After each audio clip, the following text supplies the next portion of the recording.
Emília Daúce Tembo nasceu em 1953, em Niacamba, na localidade de Caxembe, sede distrital de Marara, na província de Tete. É filha de Daúce Tembo e Joanica Faqueiro, casal que teve outros 7 filhos, sendo o pai originário da então Rodésia do Sul, actual Zimbábue, pertencendo ao grupo etnolinguístico Shona.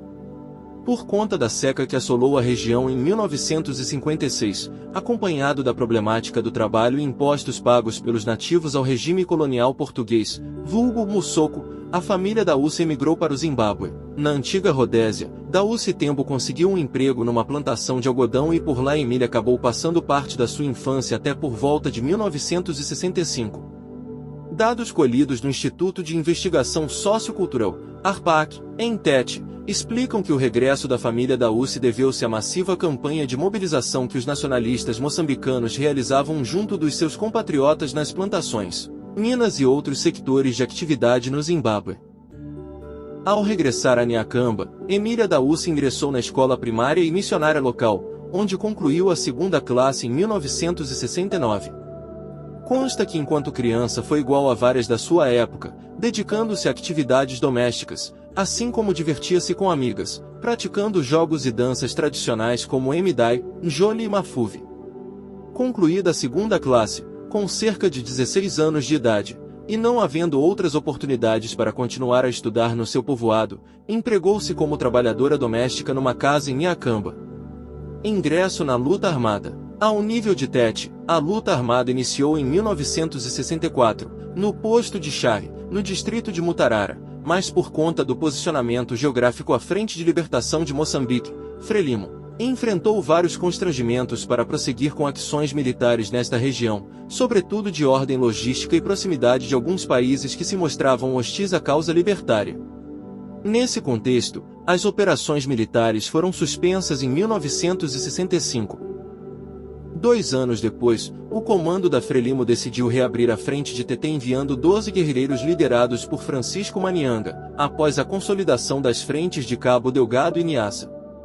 Esta província era geoestrategicamente fulcral tanto para os objetivos nacionais, assim como para a abertura de possibilidades de apoio aos movimentos de libertação do Zimbábue e do Congresso Nacional Africano, ANC, na África do Sul. O contingente militar beneficiou de reforços sistemáticos e em maio de 1969 chegou um grupo liderado por José Moyane, que teve a ideia de dividir a província em 4 sectores.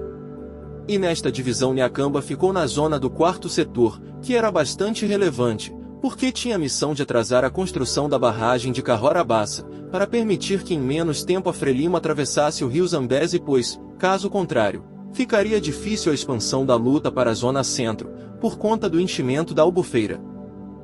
Segundo um livro elaborado pelo ARPAC, foi a implantação do 4º setor, em 1970, que despertou em Emília Daúce a consciência nacionalista, pois o acto teve como consequência o aumento da presença de guerrilheiros da Frelimo na zona, mobilização da população e intensificação de atividades militares. Com efeito, a população, apesar das fortes campanhas difamatórias do colonialismo português, prestou apoio aos guerrilheiros da Frente de Tete, sobretudo através do fornecimento de alimentos. Para cortar o apoio, o regime colonial retirou à força a população dos povoados, confinando-a em campos de concentração demarcados e cercados pelo exército. Estrategicamente, as mulheres, sob pretexto de irem buscar água no rio Niaticoma, colocavam comida confeccionada em potes, bacias, baldes, e entregavam aos guerrilheiros estacionados nas margens. Emília Daúce foi uma das mulheres que ainda jovem fez este trabalho. As tropas portuguesas ao descobrirem este tipo de ações foram à aldeia de Niacamba aniquilar os membros da população que prestavam apoio a Frelimo. Emília vivenciou as barbaridades e decidiu ingressar na frente, em 1971. Empenho de Emília Daúce na guerra. Emília saiu de Niacamba e seguiu para a subbase de Nhanfandu. Entretanto, por conta de um ataque da tropa colonial, a recém-filiada e outras mulheres que acabavam de ser mobilizadas foram para Cambudzi, no comando do 5º Destacamento do 4º Setor. Permaneceram por 3 meses, seguindo depois para a base de segurança conhecida por Enisolo Vanzou, Cabeça de Elefante, em Chintolo. Em Enisolo Vanzou, Emília Daúce destacou-se na organização das companheiras para o transporte de material para abastecer o 4º setor. Sem preparação militar, recorria à sua experiência, em Niacamba, driblava toda a vigilância portuguesa e ia buscar material, víveres e medicamentos no primeiro setor, que era vizinho, para o seu. Ela teve a tarefa de organizar outras militantes em grupos de 10 a 15 combatentes, que semanalmente seguiam a busca de material de guerra para as frentes de combate.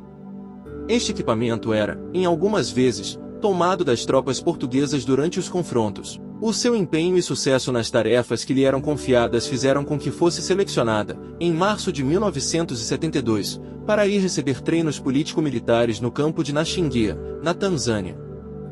Regressou da preparação político-militar em setembro de 1972, passando a realizar o seu trabalho na famosa base Kaswende, no primeiro setor. Pelo que está documentado, esta base funcionou, durante a luta de libertação nacional, como um centro logístico da Frelimo na frente de Tete. Era neste local onde todo o material de guerra e víveres vindos da Tanzânia eram armazenados, e a partir de lá, enviados para as frentes de operação. Emília foi indigitada chefe de pelotão, e como tal desdobrou-se no transporte do material junto à fronteira com a Zâmbia para Kaswende, desta base, para as zonas de serviço. Pelo seu empenho, foi enviada para a base de Nialuiro, no distrito de Marávia, sendo a partir deste local que se canalizava o material para o quarto setor, que estava num bom momento, colhendo grandes resultados e estendendo a luta para Manica e Sofala, bem como a região sul. Assim, o grupo de Emília tinha o desafio de abastecer regularmente o setor com armamento e medicamentos. Conhecendo a importância logística da base de Nialuiro para o avanço da luta para o sul, as tropas portuguesas cercaram por várias posições, estabelecendo quartéis e batalhões por perto. Posto isto, realizavam ações com vista a desmantélá-la. Deu-se que a base recebeu um carregamento de material bélico e medicamentos que tinham como destino o estratégico quarto setor.